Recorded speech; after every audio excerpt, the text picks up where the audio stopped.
Muy buenas noches, querida audiencia. Hoy tenemos un programa especial. Vamos a tener la compañía de un historiador, del periodista más importante de la Argentina, un periodista que hace televisión y un periodista que también, digamos, escribe para La Nación de la Argentina y para el país de España. Sus análisis sus diagnósticos son muy descriptivos, las conclusiones a las que suelen llegar son la consecuencia de una visión muy aguda, muy profunda de las realidades no solamente argentinas, sino latinoamericanas en general. Para Mirando Lejos, es un orgullo contar con Carlos Pagni, que también tenemos que reconocer está en Asunción para la Expo Capazu, y hemos tenido el privilegio de que las autoridades de Capazu nos permitan gozar y que la audiencia que no pudo estar hoy acá presente pueda escuchar las reflexiones de un hombre que tiene la capacidad de poder iluminar el debate político en la región. Carlos, ¿qué tal? ¿Cómo estás? Un placer estar en Asunción de nuevo. Un placer para mí, Carlos, así que muchas gracias por la invitación. Bueno, decime, Carlos, el panorama regional se muestra, no sé si confuso, pero digamos ha perdido cierta previsibilidad desde el punto de vista político, desde el punto de vista económico.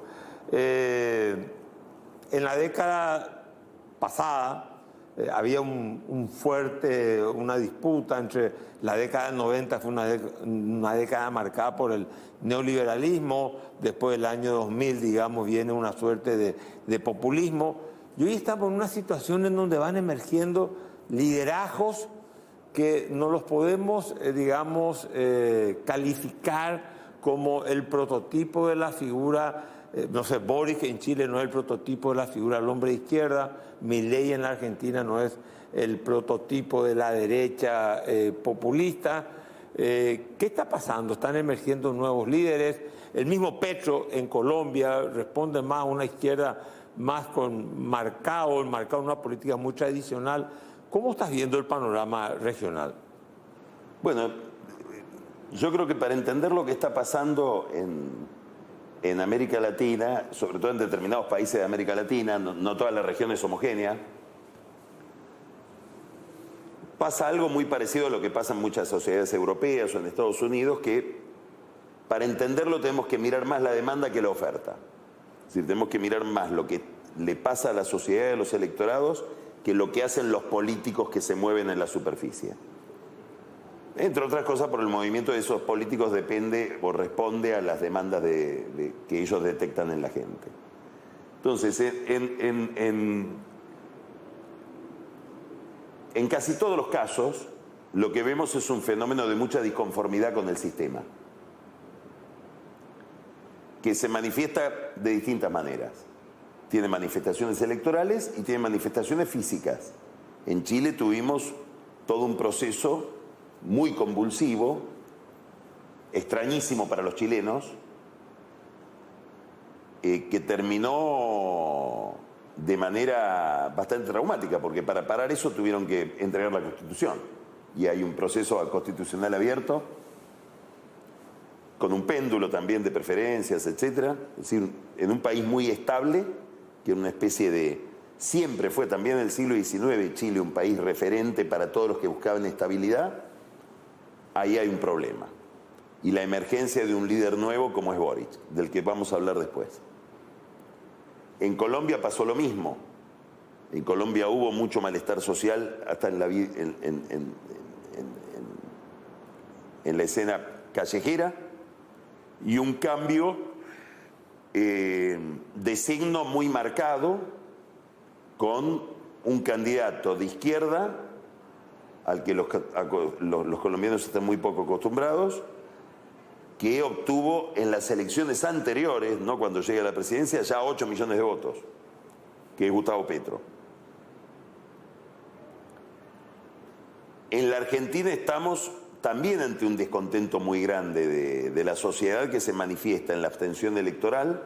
De 35 millones de personas habilitadas para votar, 11 millones no fueron a las urnas, y con la aparición de Javier Milei, que es un candidato contracultural, digamos, que impugna al sistema, impugna lo que él llama la casta, a la que le va agregando cada vez más sujetos.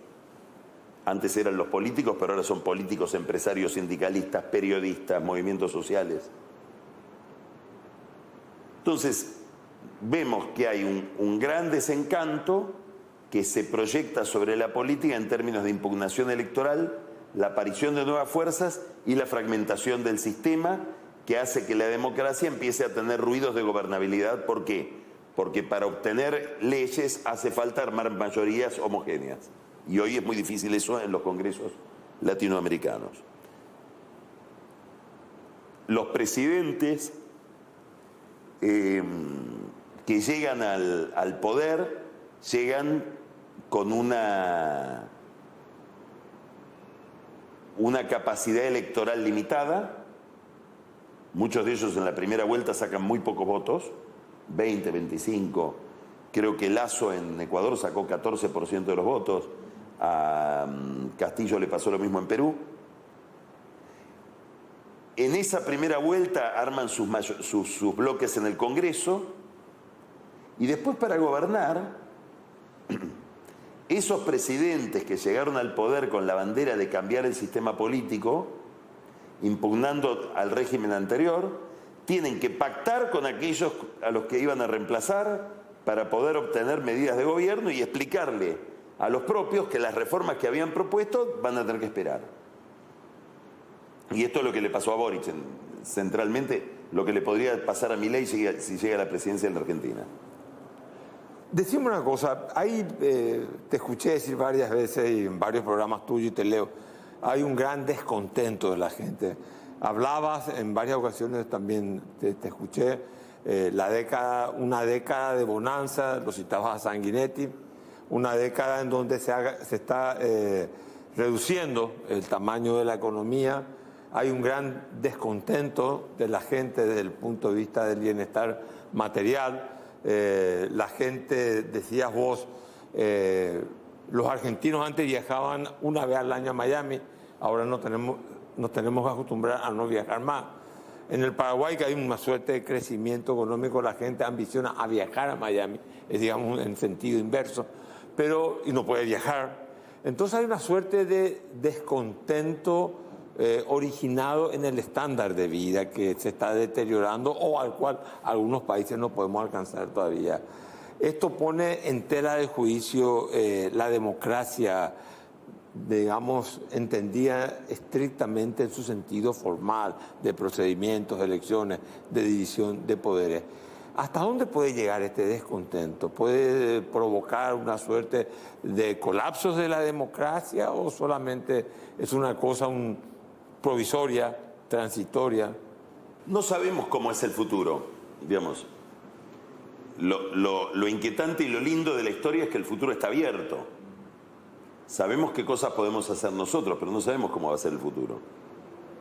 Creo que nosotros nos hemos liberado del problema del golpe de Estado. En otra época, probablemente la generación de nuestros padres, en circunstancias de insatisfacción similares, lamentablemente toleraban o recurrían a las Fuerzas Armadas para que interrumpan el proceso civil y esperaban que surgiera del cuartel una receta distinta de la receta de la política para resolver los problemas del caos. En alguna medida ha habido esa tentación sustitutiva en muchas sociedades. Con los empresarios. El mundo de la empresa, este señor que hizo dinero, que sabe manejar personal, que puede hacer un business plan, que eventualmente estudió en una universidad extranjera, hizo un MBA en Estados Unidos, debe estar más capacitado que el político para manejar las cosas y hemos puesto los gobiernos en manos de empresarios que tampoco anduvieron bien. Que es la misma idea, ¿no? La idea de que puedo redimir los males de la política con algo extrapolítico. Yo creo que de lo que se trata es de mejorar la política. Mejorar la política, ¿qué significa? Mejorar la transparencia política, garantizar la competencia en la política,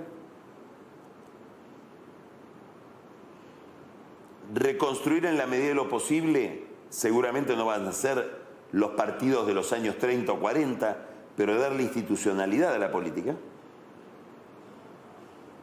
y favorecer algo que se ha perdido.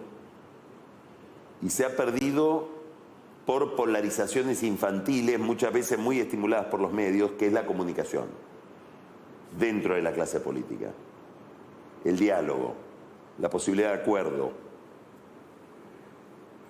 de negociación. Esto, si uno mira la política en Estados Unidos, la política en Brasil, la política en la Argentina, no así en Uruguay, pero sí en muchos otros países, en Colombia, hay una fractura que a la larga empobrece mucho la calidad de la política, que es la imposibilidad de que yo, que pertenezco a un partido, entienda bien qué es lo que querés hacer vos que perteneces a otro. No que hagamos lo mismo, no que yo tenga que sumarme o plegarme o que vos te tengas que plegar a lo mismo, pero sí poder tener un nivel de comunicación que nos haga comprensible el juego.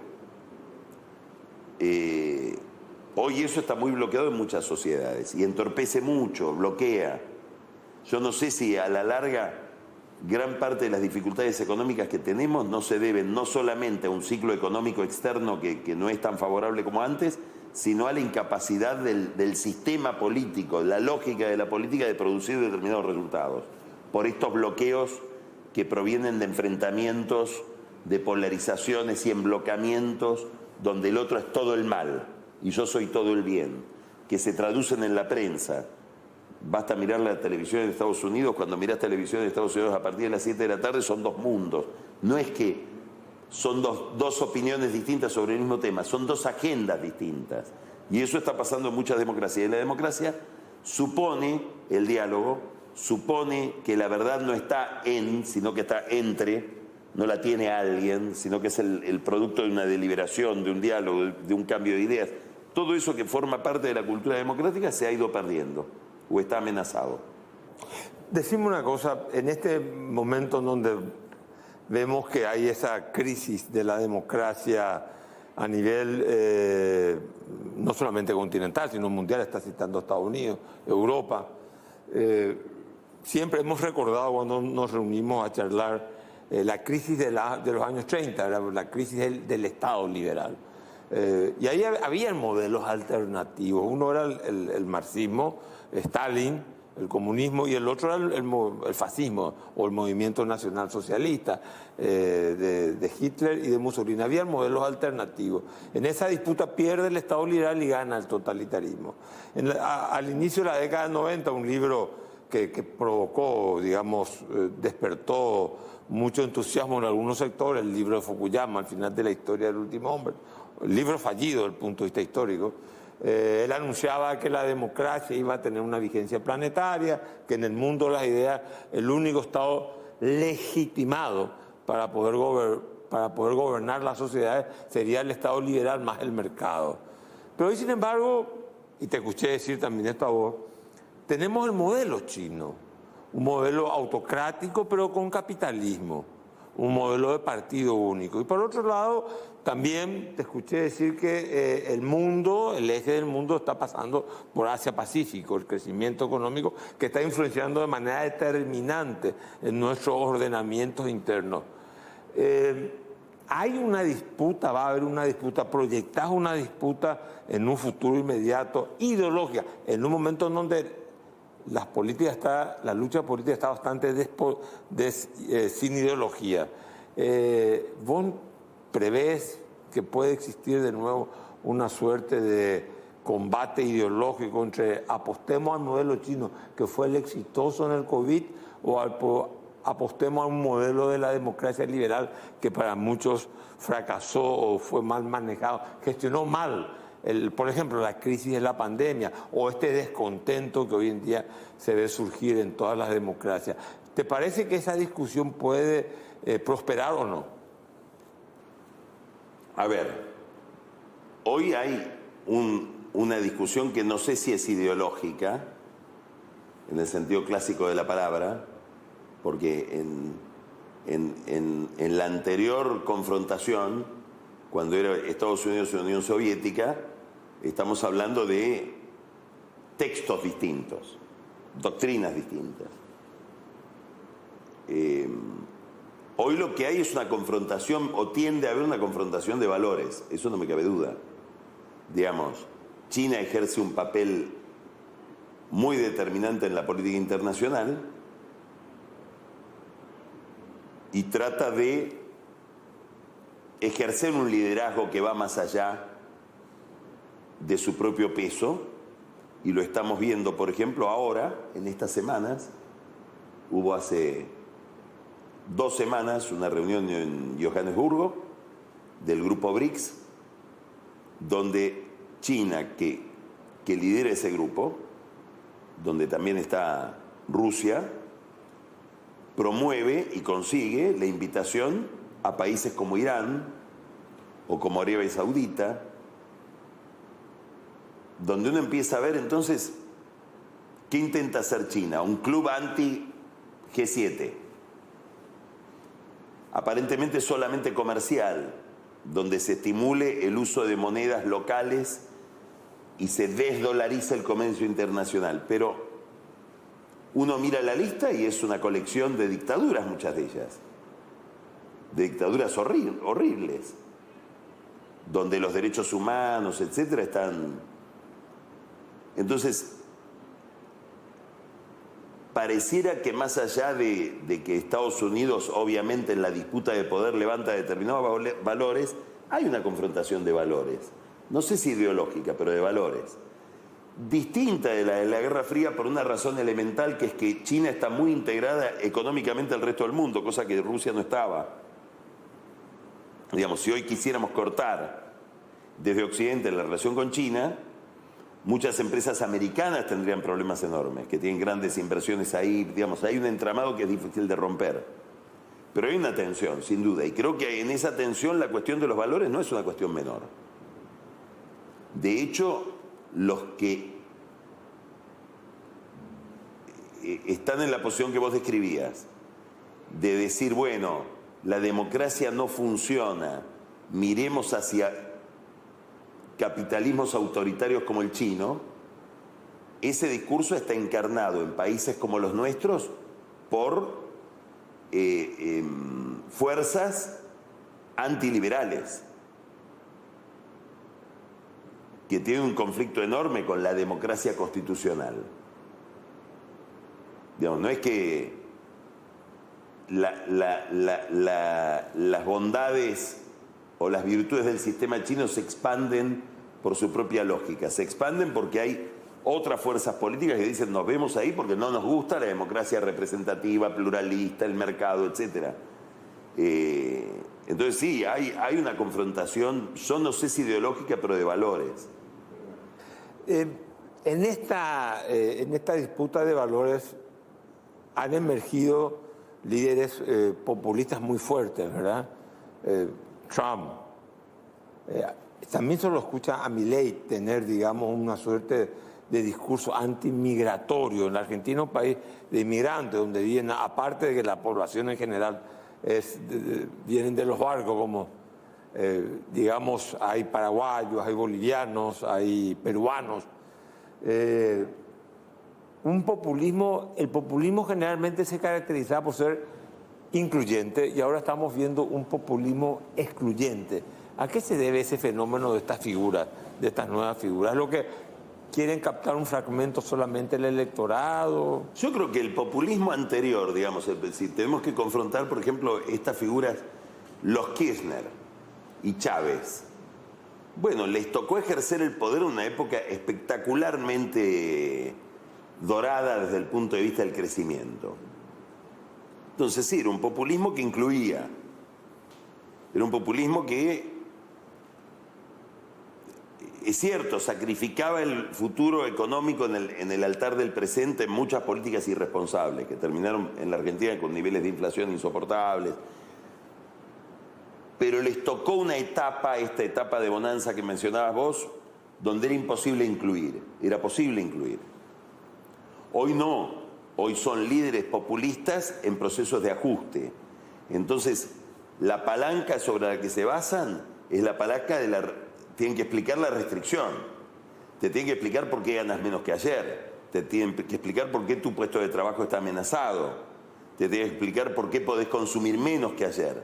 Y bueno, y la explicación que dan es la explicación de todo demagogo, el enemigo externo, un culpable en el cual encarnamos físicamente la raíz de todos los males, que pueden ser los inmigrantes, pueden ser los chinos, puede ser el discurso de Trump, la política, los políticos, que también te sacan la sangre con tus impuestos, y la gente no tiene por qué razonar demasiado, no son todos sociólogos, politólogos o políticos. Entonces dice, sí, debe ser. Deben ser esas las razones, y se aumenta un resentimiento que a partir del cual se hace palanca para redireccionarlo en contra de la clase dirigente e ir corroyendo las bases del sistema. Porque la política pierde legitimidad. Antes de irnos a la pausa, al cuestionar la política, ¿se está cuestionando la democracia? Es una muy buena pregunta, pero yo creo que es muy difícil pensar democracia sin representación. Yo creo que hay una democracia que es la democracia liberal constitucional, que supone el poder, el gobierno de las mayorías y el respeto a las minorías y las garantías para las minorías. Y para que eso se pueda dar y que no sea solo la dictadura de la mayoría, tiene que haber representación, tiene que haber sistema de partidos, tiene que haber mayorías y minorías, tiene que haber libertad de prensa e independencia del Poder Judicial, que es la que le garantiza sobre todo a las minorías poder sostener sus derechos.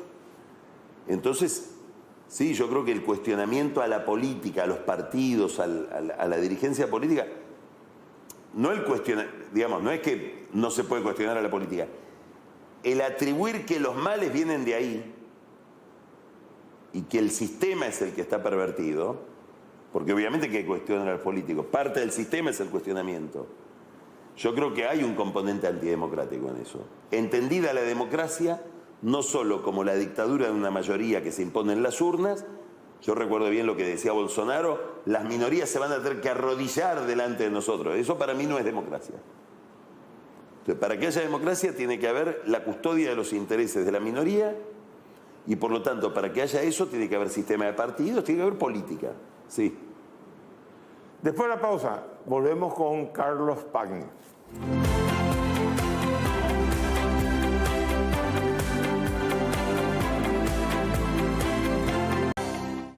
Seguimos combinando lejos, seguimos con Carlos Pagni. Carlos, ¿por qué nos falta la inteligencia o nos faltan los estadistas o nos falta una visión del futuro en el sentido de que la década del 2003 al 2013 fue una década de muchos ingresos en donde se podían hacer reformas estructurales que iban a tener menos costos porque iban a ser menos dolorosas por la situación económica que se vivía? ¿Por qué se tienen que hacer siempre los ajustes cuando los países llegan a situaciones de extrema, una situación extrema como está, digamos, pasando la Argentina, que todos los discursos presidenciales son ajuste, ajuste y ajuste? Bueno, porque la Argentina es un poco un espejo que deforma mucho, ¿no? Como que hay una exageración de... Por ejemplo, en América Latina nos hemos liberado de la inflación. La Argentina tiene una inflación altísima, igual que Venezuela, que tiene una inflación muy alta, digamos, no es un país. Digamos, no me parece justo cargarle a toda la región las desviaciones argentinas. Pero es evidente que tenemos problemas de organización económica. Nos ha costado mucho salir del horizonte o del estado de generar solo materias primas. Dependemos mucho de los vientos del mundo en ese sentido, por nuestro formato económico. Y eso ha generado mucho malestar económico. Y además, históricamente en nuestra región, el Estado ha ejercido un rol excesivo como garante de la creación de riqueza, como motor de la economía, las grandes fortunas latinoamericanas están ligadas al Estado. Entonces, no tenemos una digamos, partimos de prejuicios complicados. Sabemos muy bien cómo distribuir, pero tenemos muy poca estrategia para generar riqueza. Entonces nos agarra una ola de bonanza y lo primero que hacemos es preguntar cómo repartimos.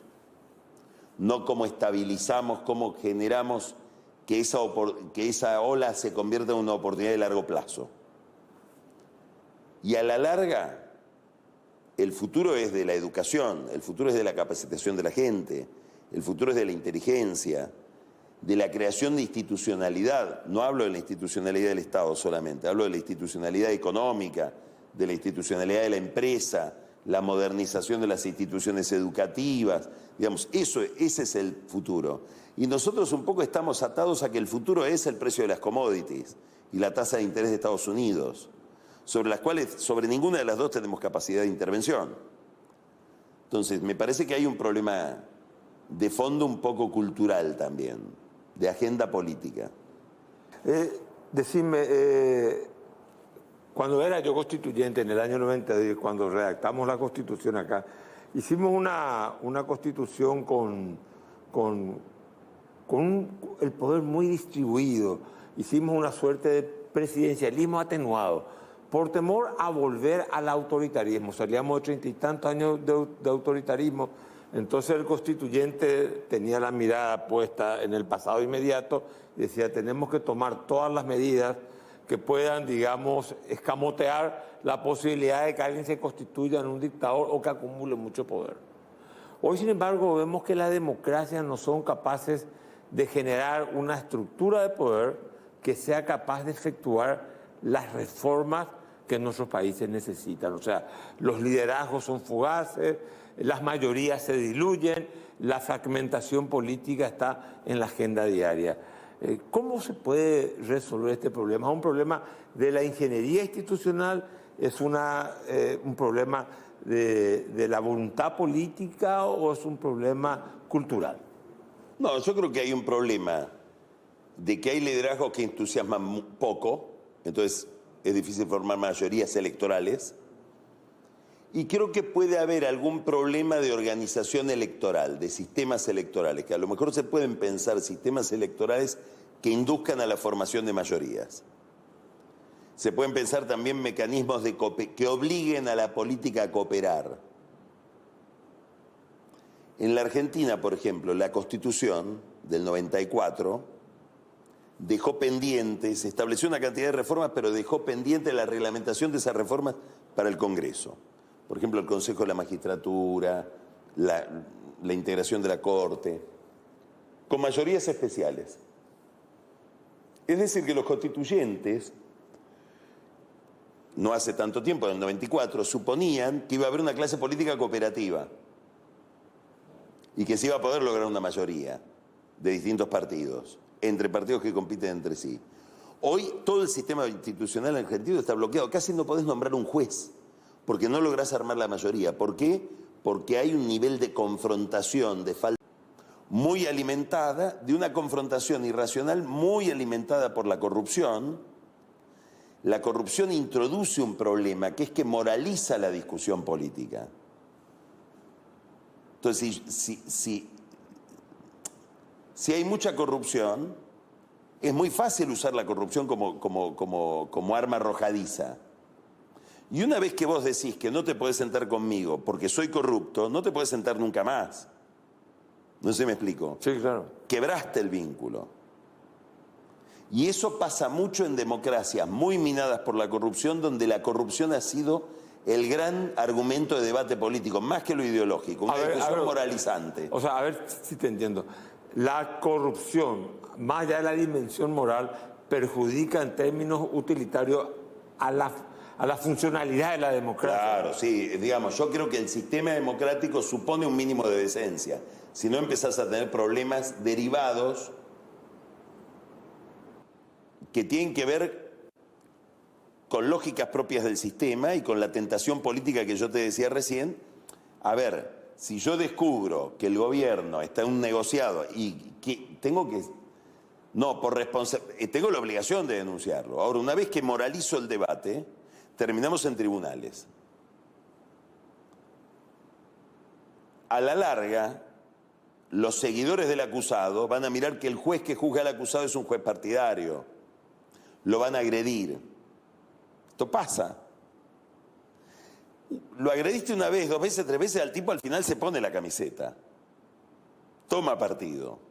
Porque es un ser humano. Y te va a perseguir más a vos que a mí, o a mí que a vos. Entonces, todo eso enturbia mucho el funcionamiento del sistema, y frente a un tercero que está pensando en su vida personal, que está pensando en cómo llegar a fin de mes con el sueldo que no le alcanza, o que está pensando cómo conseguir otro trabajo porque de este lo pueden echar, bueno, ve a los políticos muy lejos, no se siente representado. A mí me gusta mucho la idea de representación. Representar es volver a presentar, es el actor. Es Anthony Hopkins que te vuelve a presentar a Hamlet. Y vos lo ves y decís, este es Hamlet. Representa bien. Es un buen actor. Cuando vos ves al político y ves que no te representa a vos, que hace cosas que vos no harías, que hace cosas que vos decís, este tendría que ir para allá y va para el otro lado, empieza a haber un problema de representación que termina dañando el sistema. Si además ves que en la época... Porque nuestras sociedades tienen pactos mafiosos con los gobiernos. En la época de expansión, sí, estamos todos vamos a ponerlo en términos vulgares, cuando todos podemos ir a Miami, miramos para otro lado. Ahora, el día que vos no te pudiste tomar vacaciones y ves que el político está robando, ahí lo querés meter preso. Sigue robando como robaba antes, no cambió nada. Pero vos estás ajustándote ahora. Claro. Y eso introduce toda una dinámica que la estamos viendo en todos lados. En esta crisis de representatividad, donde, discúlpame que te interrumpo, donde introduce otro problema, el tema de la corrupción. Votás en contra. Claro. No votás programáticamente, no le das un mandato a nadie para que haga algo constructivo. Votás a uno para que saque al otro. Y una vez que lo sacó, no sabés para qué lo tenés. Y el pacto entre vos y aquel a quien votaste no está escrito. Y el otro te dice, bueno, ahora voy a hacer un ajuste que te voy a subir las tarifas de los servicios públicos. ¿Y quién te dio la orden?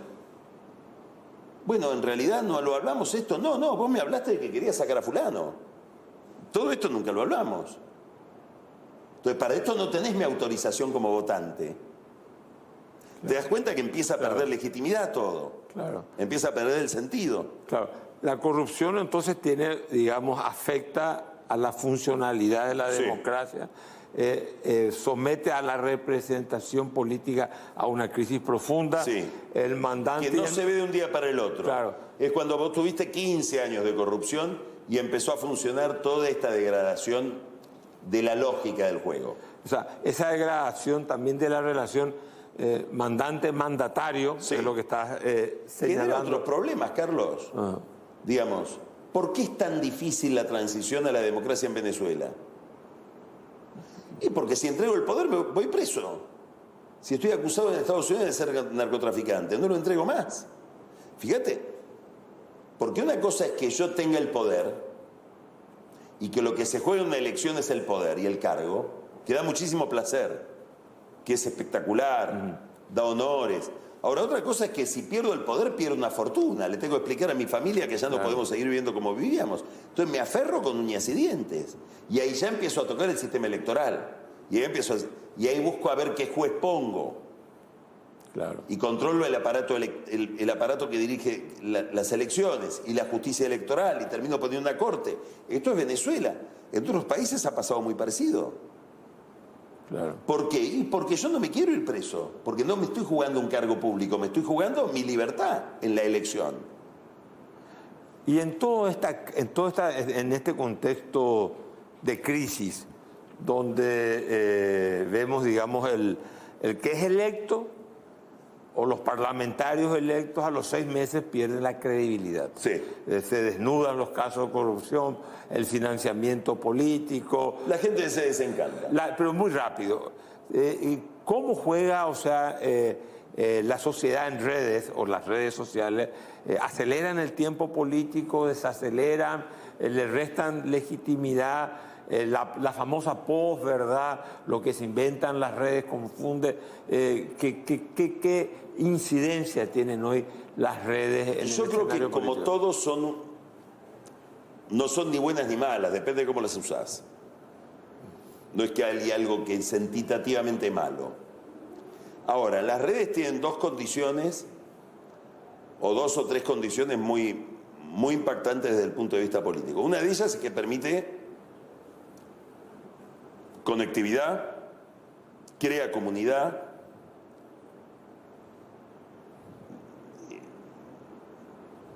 permite más intervención de las personas en el debate, al mismo tiempo genera mucho ruido. Nada serio se puede plantear en 200 caracteres. Tenés que simplificar. Termina habiendo mucha agresividad. Está estudiado todo esto, moralización del debate. Ahora, además genera una ilusión de poder que no tenés. Claro.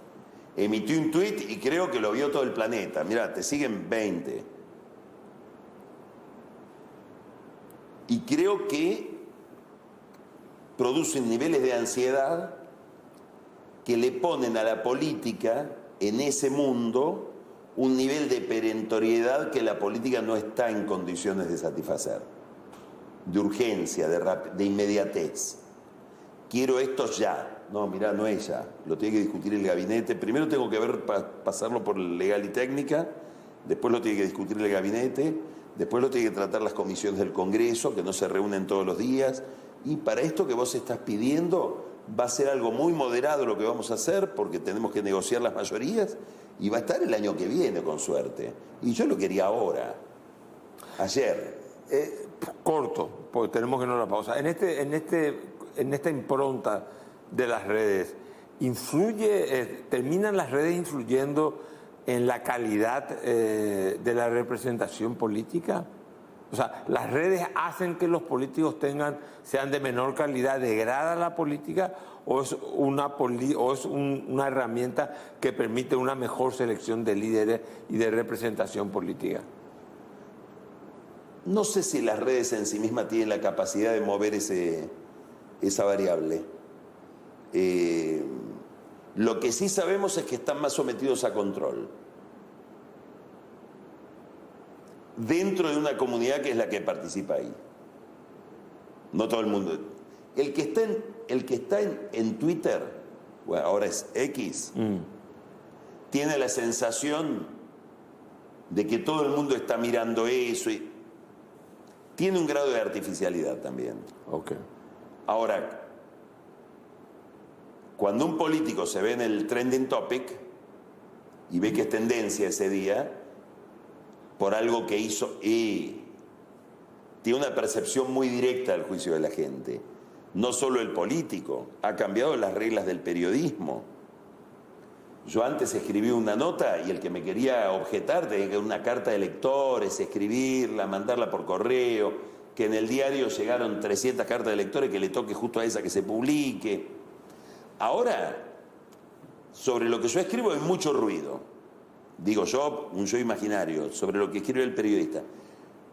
Pero hay 3 o 4 tipos expertos en lo que estás escribiendo, que tienen redes sociales, que opinan y te dejan fuera de juego en determinados temas y te interpelan. No, lo que dijo Pañi es equivocado por esto y por esto, por esto. No miró tal ley. O no miró, dice eso, pero en tal país fíjate cómo funciona de otra manera. Digamos, perdiste el monopolio de la creación de contenidos como periodista. Claro. Y eso modifica al periodismo y modifica a la política también. Bueno, enseguida volvemos después de la pausa con Carlos Pañi.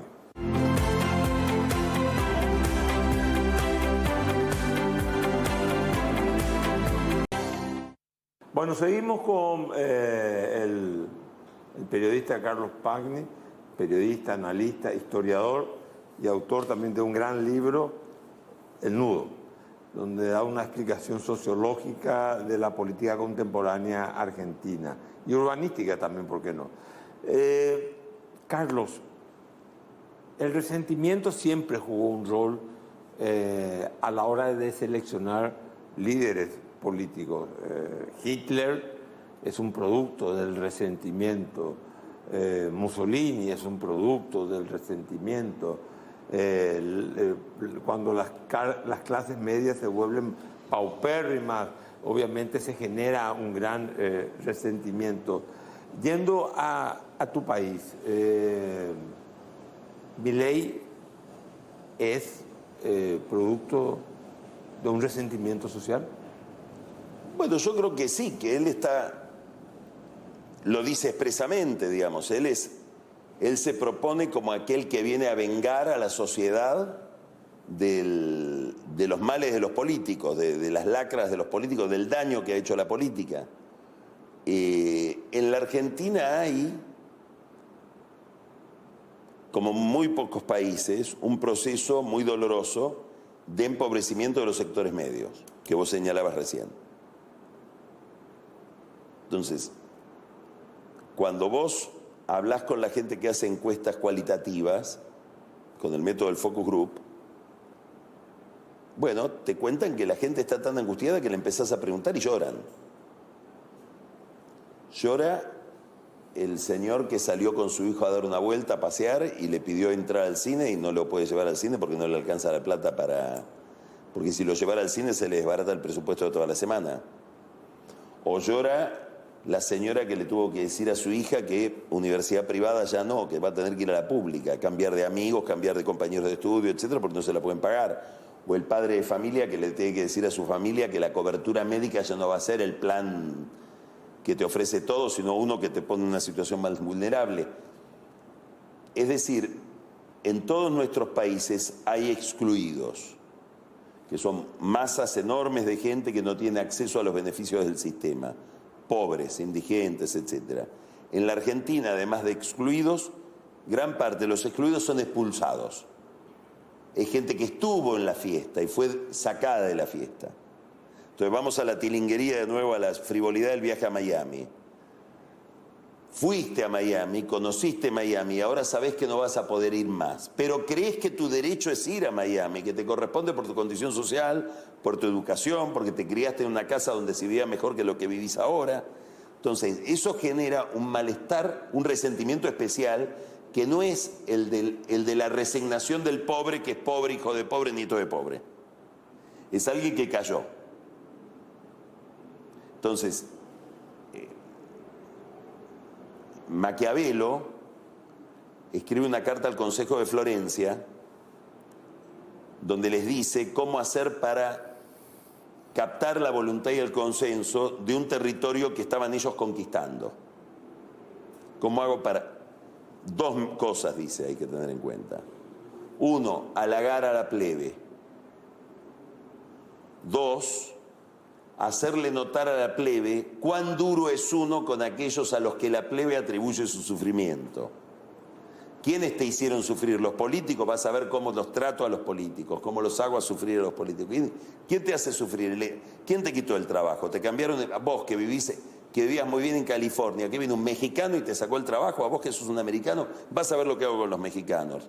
El muro que vamos a hacer para que no vengan más los mexicanos, porque vos sufrís. Es un mecanismo muy fácil de usar, de muy corta duración en su rendimiento, pero los problemas siguen. Ahora, curiosamente, América Latina es un cementerio de partidos liberales. El Partido Liberal de Colombia caducó, el Partido Liberal Brasileño, el Partido Radical Argentino se volvió un partido provinciano para candidaturas a intendentes o gobernadores de provincia. El Partido Liberal Chileno ha desaparecido del mapa. Sin embargo, Milei concita el entusiasmo en un país en donde en la década del 60, 70, la idea del liberalismo estaba muy vinculada a la derecha mitrista, al Sogaray, y era una cuestión que connotaba algo negativo.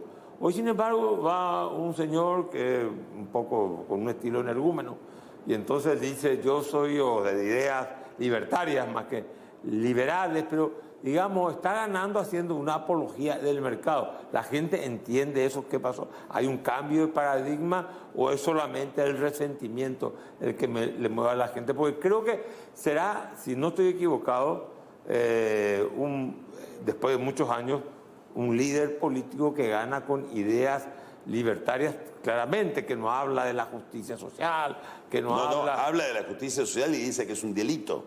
Ah, bueno, al contrario, la penaliza. La penaliza. Entonces, digamos, en un país con yo una creo tradición... que es una combinación de cosas. Por lo menos de tres cosas en principio, te diría. La primera, siempre que hay procesos de alta inflación, prospera el discurso antiestado, el discurso economicista liberal.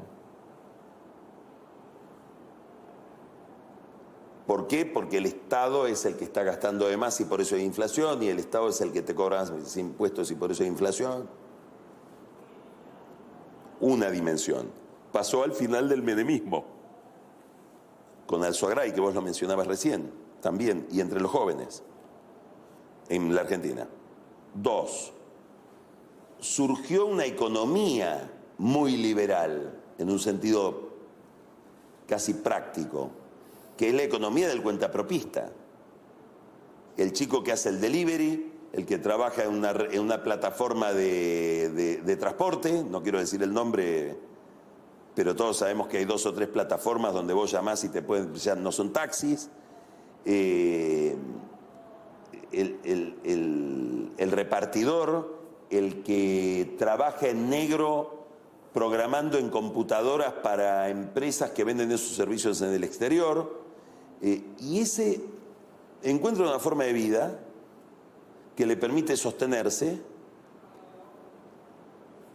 que corta el pasto, que pasea perros y que no quiere que lo vengan a proteger, porque sabe que en determinado momento la protección le hace perder el trabajo. Te voy a dar un ejemplo. En Buenos Aires los restaurantes tenían su propio servicio de delivery, que eran muchachos que con una moto o una bicicleta llevaban la comida que vos pedías al restaurante a tu casa. Un día el sindicato dijo, los queremos incorporar como empleados sindicales. Son empleados de restaurante, son gastronómicos. Ok, ¿qué hicieron los dueños del restaurante? Se terminó el delivery. Llama a pedidos no sé cuánto. ¿Se entiende? Ya, entiendo. Entonces, me viniste a proteger y ahora no tengo trabajo gracias a la protección que me quisiste dar. No me protejas más.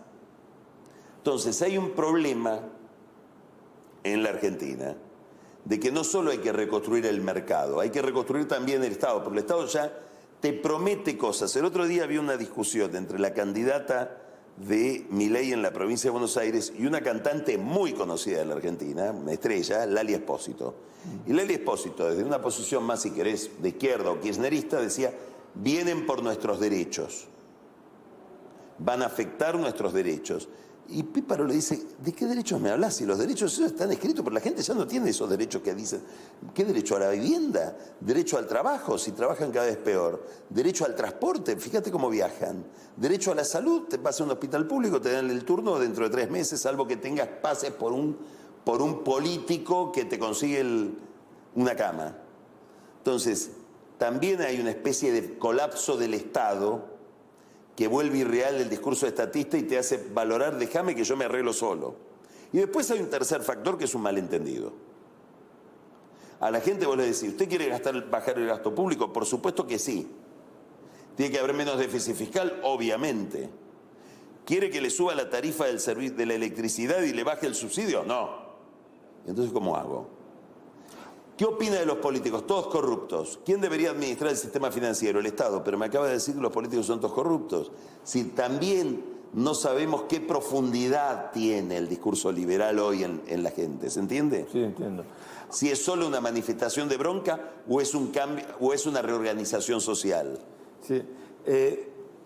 Se nos va el tiempo y te quiero hacer una pregunta que para mí es muy importante y para el Paraguay es muy importante. la idea de la dolarización también, que es algo novedoso. En el Paraguay la moneda muy estable, el signo monetario muy estable, 4% de inflación anual. O sea, no conocemos esta cultura argentina de vivir con la inflación, no tenemos idea. Los argentinos son unos sobrevivientes, unos expertos. O sea, ¿qué viabilidad tiene realmente dolarizar o no dolarizar? A ver, creo que la dolarización en un país con la moneda destruida, 140% de inflación, digamos, la moneda no te dura en la mano. Lo primero que haces cuando tenés un peso es querer gastarlo. Ir al supermercado y comprar bienes durables, que yo, dame, no 2 kilos de yerba, me llevo 20 kilos de yerba, porque sé que conservo el valor con eso, porque con la moneda no lo conservo. Entonces, ¿qué me vas a dar? ¿Dólares? Ya compro el producto.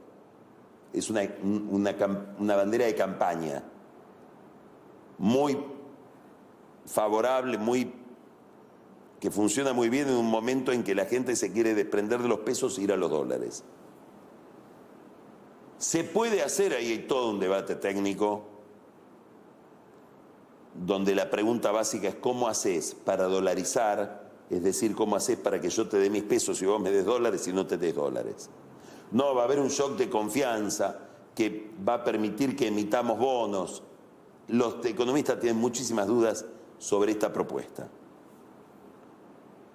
¿Conviene hacerlo? Ese es otro problema. Si lo pudieras hacer, si tuvieras los dólares, ¿conviene quedar atado a una moneda que vos no emitís? ¿Conviene quedar atado a una moneda sobre la cual no tenés la capacidad de evaluar si otros devalúan? Por ejemplo, aquellos países con los que vos comerciás, claro, o tus vecinos. O te atás las manos y perdés muchísima competitividad. Esta es una pregunta que se hace mucha gente. Yo tiendo a pensar como esa gente. Y otro argumento, cuando vos hablas con la gente que defiende la dolarización, le decís, pero ¿y esto cómo sería? No, hay que hacer tal ajuste, hay que hacer un ajuste fiscal, los gobernadores no podrían gastar más que... Bueno, si hago todo eso, al final del camino de todas esas reformas y esos ajustes ya no necesito el dólar. El peso pasa a ser una moneda extraordinariamente buena. Claro. Me liberé de la inflación y tengo una moneda con la cual me puedo manejar mucho más libremente que con una moneda atada a lo que haga la Reserva de Estados Unidos. Ahora, ¿está dispuesta la sociedad argentina? Porque todo ajuste no es voluntario, pero para que tenga cierta viabilidad y poder cruzar el trance, la gente tiene que estar dispuesta a disminuir su expectativa de vida. ¿Está dispuesta la sociedad argentina por 5 años decir, vamos a vivir un poco peor, pero tenemos el futuro garantizado?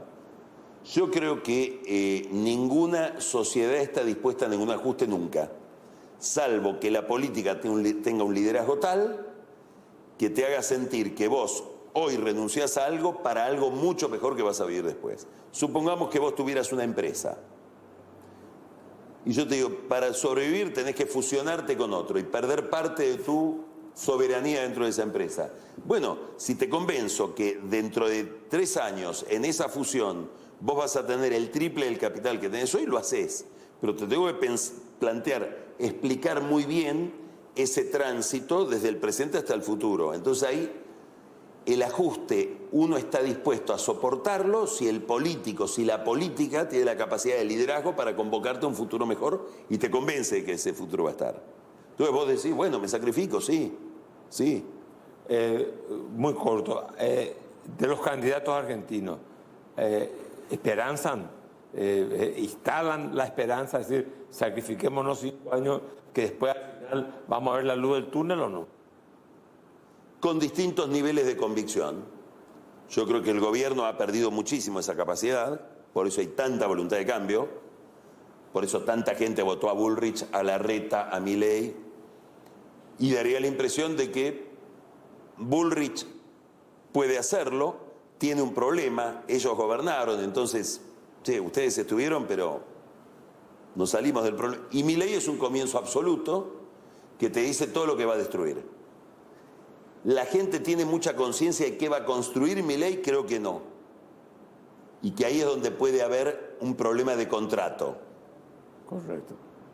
Ahora, de lo que estoy seguro es que el próximo presidente de la Argentina, máximo en un año, tiene que demostrar que empezó a ordenar la economía, no resolver todo el problema económico, no llevar la inflación a un dígito, pero eso tiene que cambiar la tendencia. Y si no, vamos a una crisis política muy grave porque no sabemos qué hay detrás de esta instancia. Ya lo que viene es difícil de imaginar. Estuvimos con Carlos Pagni una noche más, como diría Humberto Rubín. Muchísimas gracias, Carlos, y muchísimas gracias también a la Cámara Paraguaya de Supermercados por permitirnos esta entrevista con Carlos Pagni. Muchas gracias, Carlos, y gracias a todos los que tuvieron la paciencia de escucharme. Gracias.